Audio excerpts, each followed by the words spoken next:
Bienvenidos una vez más a Palabras Eterna Podcast. Nos sentimos contentos de que usted pueda seguir este programa que lo hacemos con muchísimo amor y entrega para que usted sea bendecido en el nombre poderoso de Cristo Jesús. Como cada día, nosotros queremos traer un contenido que le sume en su vida espiritual y su vida terrenal. También usted pueda aprender de la cosa de Dios. Y hoy, la verdad, tenemos un tema maravilloso de qué sucede cuando tenemos una vida sin Dios. Y para eso hemos invitado a un pastor que la verdad nos sentimos contentos de que haya aceptado nuestra invitación. Bienvenido, mi hermano Edwin Rodríguez. Amén, amén. Gracias, Rubén. Para mí es un placer inmenso estar aquí con ustedes en este hermoso programa. Y me honra verdaderamente que sí estar aquí con ustedes. Gracias al hermano Ezequiel, que yo lo conozco como Camacho. Camacho, ¿no? Sí, Todos lo conocemos como Camacho. sí. Y para mí es una gran bendición estar aquí con ustedes. Contento. Amén. Eso es así. No, la verdad, Amén. cuando el varón Ezequiel, que está ahí detrás de cámara, Sí. me dijo, no, tengo un varón para eso. Amén, amén. Yo Gloria a dije, Jesús. no, vamos a darle. Amén, amén. Y Gloria a él Jesús. se encargó de contactarte y la verdad nos sentimos contentos contigo. Amén. Gracias, Rubén. Hermano Edwin, hay muchísimas personas que a veces me dicen, no, porque tú a veces comienzas igual en todos los videos preguntándole que cómo conocen a Dios. Yo creo que la Sí. persona necesita saber en realidad Sí. cómo uno conoció a Dios. Sí, ¿Cuál fue sí. ese momento en que tú dijiste, ya voy a seguir a Jesús? Si Sí, fue a la sí. edad ya grande, pequeño, ¿cómo fue ese punto tuyo en conocer a Dios? Amén, amén. ¿Sabes, Rubén, que el hecho de contar testimonio es bíblico? O sea, nosotros lo hacemos y lo preguntamos, pero el contar el testimonio es bíblico. Por ejemplo, tú te vas al libro de Hechos, te encuentras con el apóstol Pablo, que muchas veces mencionó y en muchos escenarios habló de su testimonio. Si te das cuenta, Pablo cuando va camino a Damasco, porque lleva carta para aprender a los cristianos. ¿Por qué lleva carta Pablo para aprender a los cristianos en ese lugar? La lleva porque para esos lugares necesitaba una carta para poder prender a los cristianos, matar a los cristianos en cárcel, para atrapar a los cristianos. En su casa, en Jerusalén, no necesitaba carta. Pero para esos lugares sí, porque era el pueblo vecino donde no conocía. Entonces Pablo, camino a ese lugar, se encuentra con el Espíritu de Dios que se les revela. Y Pablo cae al suelo y todos conocemos la historia de Pablo.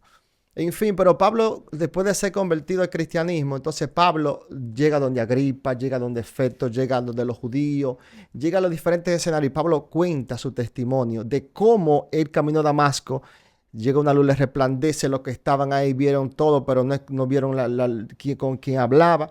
En fin, pero mi testimonio es un tanto curioso y poco común. Vamos a decirlo así. Queremos escuchar hoy. Y rey Saúl se encuentra con un reinado, pero ¿qué andaba buscando? El rey Saúl andaba buscando la asna de su padre, Cis.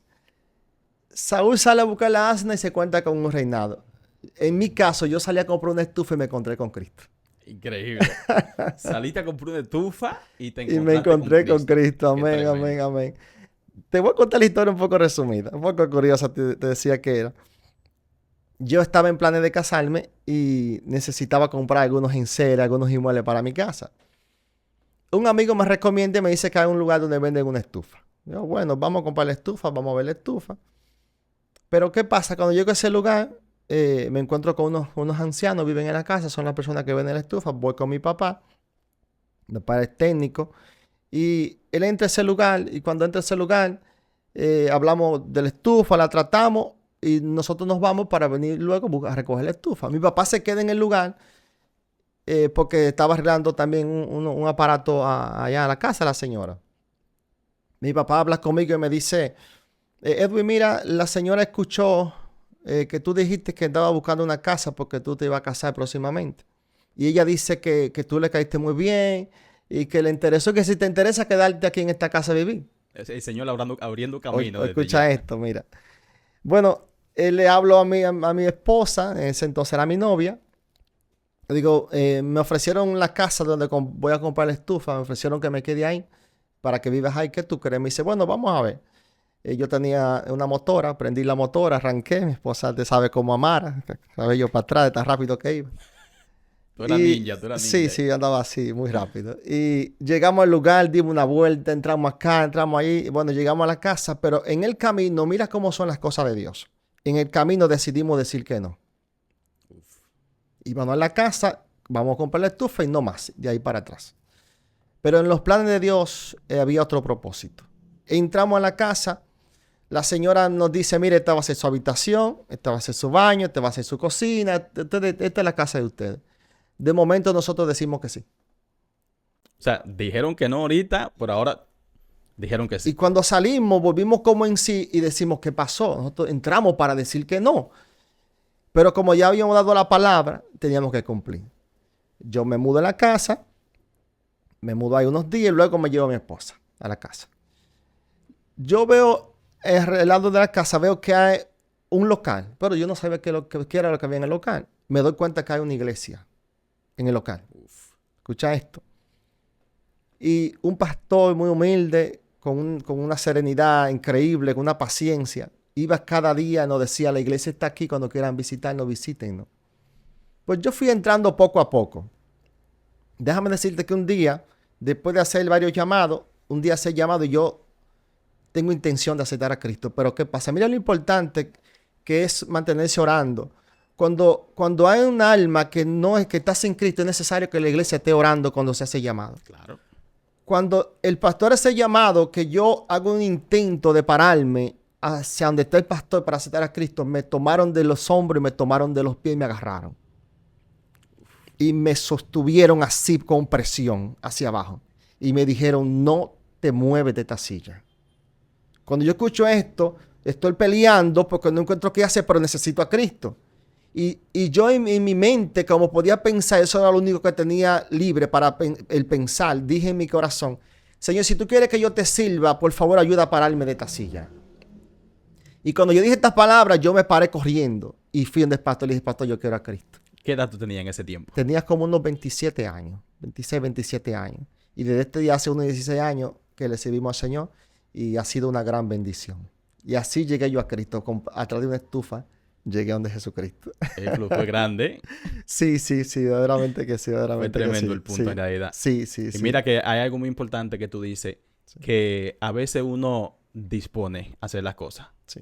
pero Dios es quien tiene en realidad el punto exacto que nosotros tenemos. Amén. Porque, bueno, la misma palabra de Dios dice que el caballo se alista para la batalla, Ujú. más Dios es quien da la victoria. Amén. Amén. O sea que por más planes que uno haga aquí en esta tierra, Dios es quien tiene el plan perfecto para Sí, nuestras amén. vidas. Eso es así, Rubén. Eso es así. He visto la mano de Dios de ese entonces hacia acá. Uno nunca piensa y hasta dónde va a llegar tu ministerio, hasta dónde va a llegar tu llamado. Tú te ves como un simple hombre común y normal, común y corriente. Pero vi mis primos salir de los vicios de la droga. Vi amigos dejar el mundo de corrupción. Mi familia son todos cristianos. Mi familia y mi esposa son todos cristianos. En el barrio donde vivo la gente sigue a Cristo. Yo tengo la libertad de entrar a cualquier casa al lado de mi casa y predicarle con libertad porque tengo un buen testimonio de la gracia de Dios. O sea, yo no pensaba que esto iba a llegar tan lejos. No, increíble. No pensaba y es una bendición seguir a Cristo. ¿Y cómo tú ves la diferencia? ¿Qué diferencia tú ves cuando tú no servías a Jesús? ¿Cómo era tu vida en ese entonces? No, Ahora que tú sirves a Jesús. era una vida de oscuridad, es una vida del cielo a la tierra. Claro, tuve que apartarme de mis sistemas por mucho tiempo, tuve que apartarme de los amigos, del sistema del cual yo frecuentaba. Y luego entonces me ven como un hombre cambiado, no creen, empiezan a dudar, empiezan a decir qué pasó, cómo se cuestionan, pero al final de cuentas pasan 5, 6, 7, 8, 10 años, ya asumen que verdaderamente Hubo una conversión hubo una real. conversión real, verdaderamente que sí. Hermano Edwin, hay un tema en específico que nos gustaría que toquemos en esta preciosa hora. Amén. Y es acerca de cómo sería una vida sin Dios. Aún para las personas que están allá afuera, que no tienen a Jesús, Amén. cómo es una vida sin Dios, al igual que nosotros que ya conocemos a Dios, imaginarnos en este sistema sin Dios. Sí. Me gustaría que Amén. tú compartas un poquito acerca de eso con nosotros. Amén. Lo primero que tenemos que entender algo es lo siguiente. ¿Cuándo entiendo la condición de un hijo? ¿Cuándo entiendo que necesito un padre? Cuando verdaderamente yo fui hijo o tuve un padre. ¿Cuándo entiendo que estoy fuera? ¿Cuándo entiendo que estoy en una condición de apartado, retirado o vacío cuando tuve la llenura, cuando tuve el complemento. Pero hasta que tú no tienes ese complemento que representa padre, que representa llenura, tú no entiendes que es un vacío. ¿Cómo determino un vacío si nunca he estado lleno? No es la realidad. ¿Ve? ¿Cómo determino que necesito un padre si nunca he tenido un padre? ¿Cómo entiendo el tema de la paternidad si nunca he tenido a alguien al lado mío que me representa como padre? El mundo de afuera, y por eso estamos haciendo esta transmisión hoy, para que entendamos nosotros la posición del hijo a no ser hijo, a tener un padre y a no tener un padre. Y es bueno que el mundo entienda cuál es la definición de cada cosa. Yo entiendo que es solo un hijo cuando verdaderamente tuvo un padre que estuvo conmigo. Pero el sistema que no conoce esto que usted y yo conocemos, Rubén, anda por ahí sin rumbo, sin fe, sin esperanza y no sabe qué es tener un padre. No, está vacío, quizás sí, quizás no.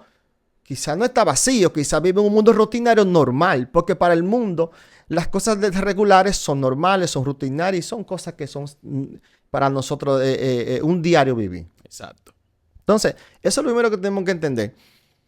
¿Cuándo te sientes vacío, Rubén? ¿Cuándo sientes la necesidad de orar? ¿Cuándo sientes la necesidad de ser cuidado? ¿Cuándo sientes la necesidad de ser guardado? ¿Cuándo? Cuando te alejas de Dios. Cuando te enfría. Cuando dejas de orar. Dice, necesito orar. Necesito orar. Pero ¿por qué tú sabes que necesitas orar? Porque siente el vacío. Porque siente el alejamiento. Porque siente la frialdad. Y si nosotros nos vamos a la Biblia, en el libro de Lucas capítulo 15, versículo 11, está la identidad clara de lo que es un hijo y un padre. Había un hombre, una parábola, había un hombre que tenía 2 hijos. Y el menor le dice al padre, padre, dame la herencia que yo necesito. Increíble esa historia. Dame lo que es mío, mi herencia. El padre, sabiendo de que era joven, escucha esto, mire el primer principio de un llamado. El hijo menor le dice al padre, necesito los bienes, la herencia que me corresponde. Un joven que representa inexperiencia, incapacidad. Totalmente. Representa de desroche, desorden. Y este muchacho en esta condición, el padre acepta darle la herencia que le corresponde, porque en aquel tiempo tú podías pedir la herencia antes de morir tu papá. Y este muchacho dice que reúne todo lo que tiene y cuando lo reúne todo se va y empieza a vivir una vida perdidamente en el mundo del desorden. Pero, ¿qué pasa con este muchacho? Llega un momento que él, después de haber derrochado todo, gastado todo, llega un momento que por casualidad en esa nación se dio una crisis, se dio un problema, hubo un impacto en la economía y se ve que no tiene nada cuando tenía mucho. ¿Y qué pasa con este muchacho en ese lugar cuando se ve sin nada? Dice que un hacendado del área le da trabajo y lo pone a trabajar, a apacentar los cerdos, a cuidar los cerdos. Y este joven en esa condición dice, mira lo que te puedo decir. Este joven pensó en cosas en ese momento que quizás nunca había pensado. Pensó en los criados, en los sirvientes. Y dijo, ¿cuántos sirvientes en casa de mi padre viven mejor que yo? Cuando tú piensas en los sirvientes, cuando tú estás muy alto o tienes una posición muy elevada, un estatus social muy alto, es difícil que tú pienses en los que están abajo. Porque ese no es tu mundo. Y que esos son los riesgos de tú estar en una vida sin Dios. Exacto. Porque podemos conectarlo como una persona cristiana, a ese joven. Exactamente. Que le dijo a su papá, muy bien. dame lo mío. Y vivió una vida lejos de Dios. Y esos son los riesgos que se corren cuando nosotros vivimos una vida desordenada. Exactamente. Pero en ese estado donde nos vemos nosotros, cuando te quito todo lo que tienes, empiezas a valorar lo más poquito. Correcto. Muy duro eso. Cuando te quitan lo que verdaderamente ya lo que te queda, no más. Dice, y este joven empieza aún en los criados. Dice, ¿cuántos de los criados de mi padre viven como yo? Podría yo vivir como ellos y estar mejor, porque buscaba saciarse de la garroba de los cerdos, pero no se lo permitían porque era una hambre extrema que había en ese lugar. ¿Qué te da el mundo, Rubén, en el de afuera? Algarroba. ¿Qué te da el mundo? Migajas. Desechos. desechos te da el mundo. El mundo no te ofrece nada. Vacío. Y si nosotros podíamos mezclar esto con la condición emocional del ser humano fuera, sin Dios, sin Padre, como estamos tratando en este tema en este día, fuera de Dios. Y este joven dice, volveré a mi padre. ¿Qué dijo? ¿Volveré a dónde? A mi padre. Donde mi padre. Y le diré, Padre, he pecado contra el cielo y contra ti. Yo no merezco ser llamado hijo tuyo. Escucha esto. ¿Dónde está el gozo de Dios? Bíblicamente. ¿Dónde está disfrute de Dios? En dejar 99 vidas que están en el redil y sale a buscar una vida que está afuera. Ese es el privilegio más lindo de parte de Dios. Ahora, ¿qué te identifica como hijo? Romanos 8:14. Porque todos los que son guiados por el Espíritu de Dios, esos son hijos de Dios. Hay una identidad. Que tú te dejes guiar. Pero si te vas a Romanos 8:16, te encuentras que dice la Biblia, porque el Espíritu mismo da testimonio a nuestro espíritu de que somos verdaderamente hijos de Dios. No, y ahí se vio esa escena.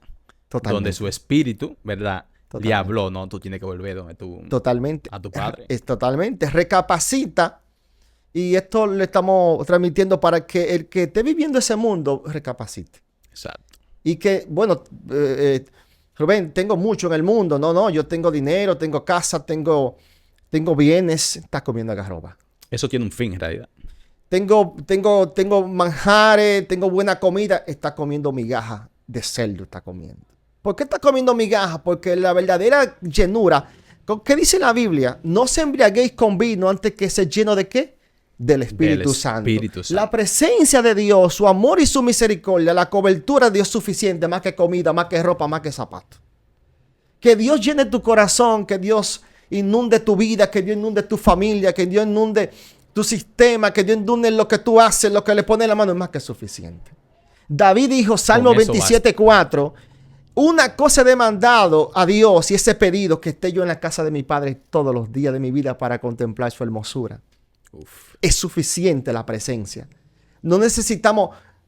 Ustedes sé que ayunas, Rubén.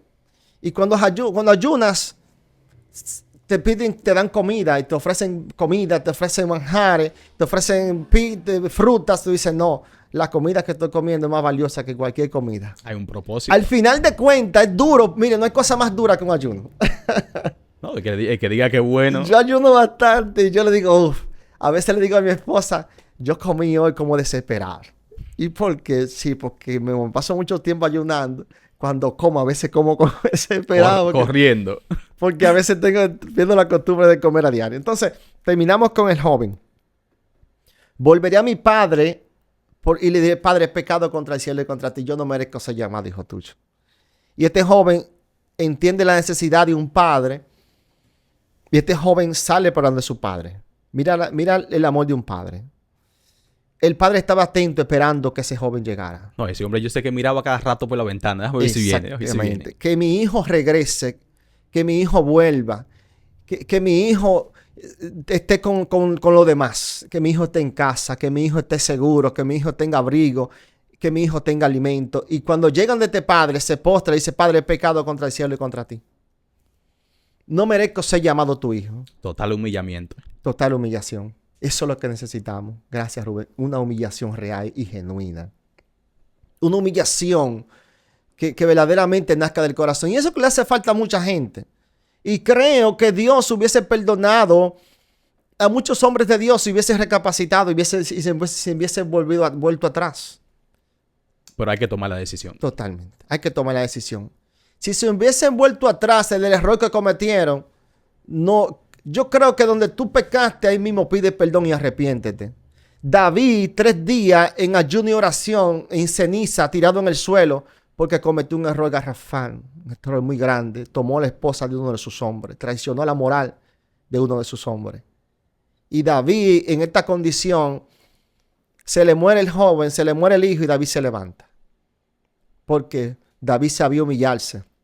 David sabía reconocer su estado y su condición. Y es lo que nos falta a nosotros, hermano Rubén, reconocer cuando fallamos.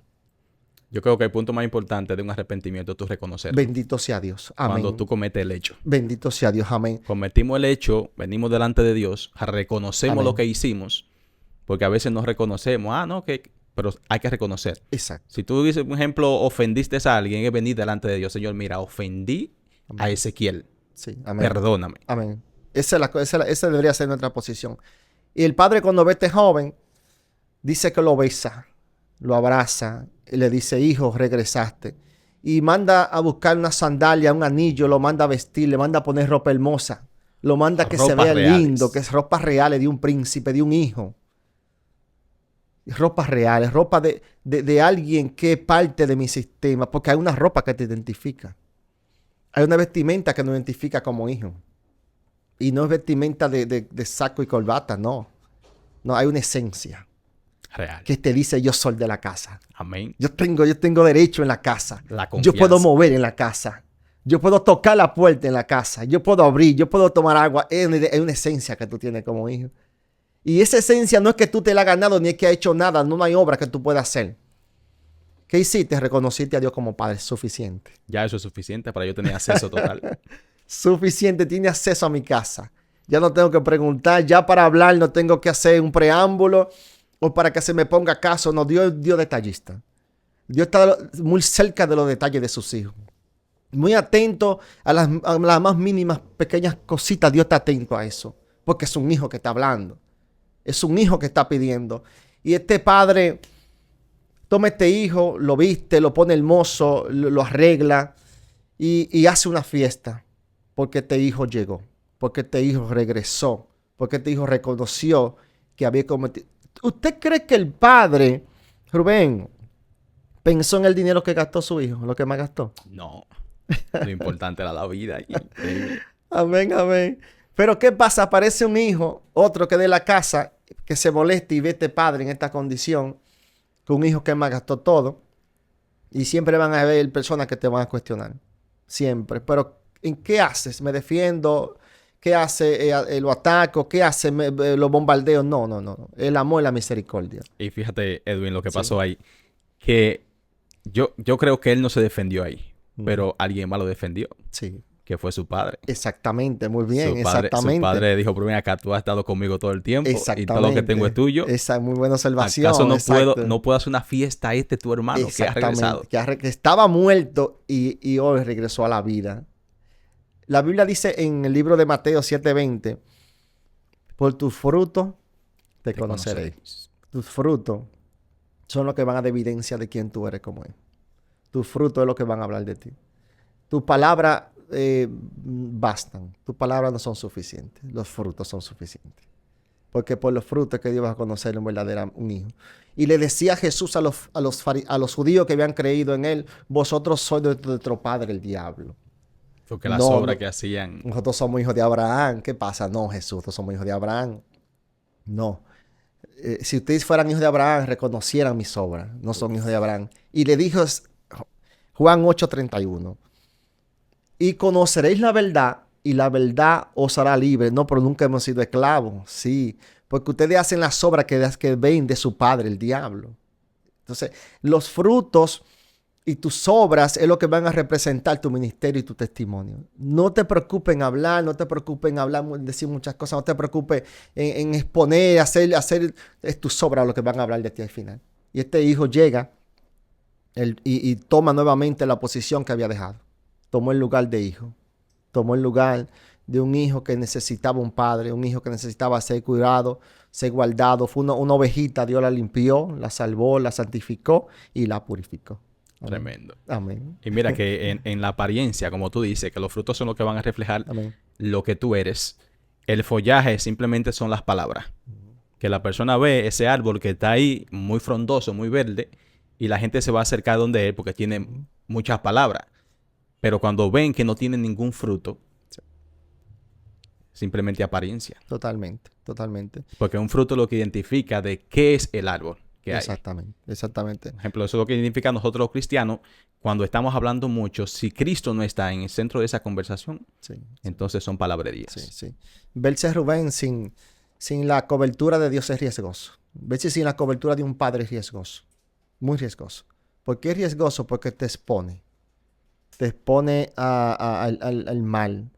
Cuando el mal tiene acceso a tu vida y dice, Y el espíritu, cuando encuentra la casa limpia, vacía, busca 7 espíritus peores que él, y el postrer estado viene a ser peor que el primero, porque encontró una casa vulnerable, una casa limpia y acomodada para el mal. O sea, es necesario que tengamos la cobertura de un padre.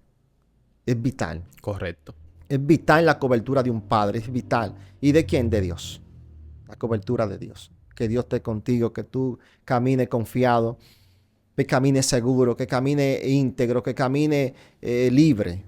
Porque claro, sabemos que hay una amenaza en contra de los hijos. ¿Para qué? Para desviarlos. Pues ese joven fue desviado. Porque por los placeres del mundo. No, y que no sabemos en realidad con quién él se juntaba. Exacto. Cuando una vez son sacados por alguien más. No, diría a tu Totalmente. papá que tú estás joven. Las influencias, Vamos a sí, gastarlo fue en fiesta, influenciado, en sí. parranda. Exactamente. Y quizás se dejó influenciar en ese momento Exactamente. y pidió su herencia. Ujú. Amén, amén, Rubén, amén. No, en ningún momento nosotros nunca debemos mirar hacia atrás y poner la vista en las cosas terrenales y seculares. La mujer de este hombre que estaba en Sodoma, la mujer de Lot, miró atrás y ya emprendiste un camino que pone la mano en el arado, dice la palabra de Dios, y mira hacia atrás, no es digno de mí. Y porque ¿qué es mirar hacia atrás? Aunque suene fuerte. Sí, sí. Es una realidad. No es digno de mí, exactamente. ¿Qué es mirar atrás? Es mirar lo que tú dejaste, el mundo pecaminoso, el mundo que está ahí al acecho y está pendiente a cualquier movimiento que tú hagas. Y Satanás tiene que ofrecerte, tiene mucho. Para que tú te quedes ahí todo el tiempo. Exacto, para que te quedes y te ahogues y te mueras en ese mundo de perdición. Pero te repito, es necesario que tu padre te esté bajo. David dijo en el Salmo 40, dijo David, pacientemente esperé a Jehová, y él escuchó mi clamor, y me hizo sacar del pozo de la desesperación, del lodo cenagoso, puso mis pies sobre roca, y puso en mi boca cántico nuevo. Sé que habrá un momento que va a tener que esperar, sé que habrá un momento que va a tener que ser paciente, sé que habrá un momento donde va a tener que soportar. Santiago 4:7. Acercaos pues a Dios, resistí al diablo y él huirá de vosotros. ¿Qué significa la palabra resistir? Resistir significa estar de pie y aguantar. ¿Qué? Los golpes que te van a dar. ¿Qué va a resistir? Las aflicciones. ¿Qué va a resistir? Los contratiempos, las crisis, las necesidades, porque van a venir situaciones. No, claro, eso es inevitable. Espera, resistir y esperar. Efesios 6. Vestirnos. Exactamente. Para poder soportar esos tardes. Exactamente, sí. Y te manda a que te acerques a Dios. Las pruebas y las batallas y las guerras no es para que huyas, es para que te acerques a Dios. Cuando hay guerra y hay lucha, acércate. Cuando hay situaciones, acércate. Cuando hay aflicción, acércate. Cuando estás viviendo un momento en crisis en la familia, en el matrimonio, acércate. Es cuando más cerca debemos estar de Dios. Porque cuando se intensifican los abates y las guerras, es cuando más cerca debemos estar del comandante. Amén. Edwin, para ir cerrando en esta transmisión, queremos que tú cierres con esos riesgos que podemos batallar si estamos lejos de nuestro Padre. ¿Cuáles son esos riesgos que yo puedo encontrar en el camino? Gálatas lo dice claro. Haced morir por vosotros las cosas terrenales. Ira, enojo, palabra maldiciente, la blasfemia, adulterio, la fornicación. Como José. Yo diría que nosotros debemos dar todo el tiempo con una ideología como José. Siempre listo para tirar la capa. Para salir corriendo. Para salir corriendo. Ese es mi punto de vista. Siempre listo para tirar la capa. Y hay momentos que quizás no va a querer tirarla. Pero para que mantenga una integridad con un padre, considerándote un hijo, es necesario que corras. Amén. Y la victoria va a ser mayor. Tremendo. Amén. Hermano Edwin, gracias de mucho corazón por traernos ese tema tan maravilloso que la verdad sé que muchas personas van a ser bendecidas en el nombre de Cristo Jesús. Te bendecimos a ti, te bendecimos a tus hijos, bendecimos a tu familia y bendecimos todo lo que te rodean. Amén. Tu ministerio, que el Señor te haga grande en esta tierra. Pero sabemos que el único grande es Dios, sí. Pero Él también engrandece hombre aquí para que su gloria sea vista. Eso es así. Gracias por estar aquí con nosotros y ya tú sabes, nos vemos la próxima. Amén, amén, amén. Bendiciones. Gracias. Amén.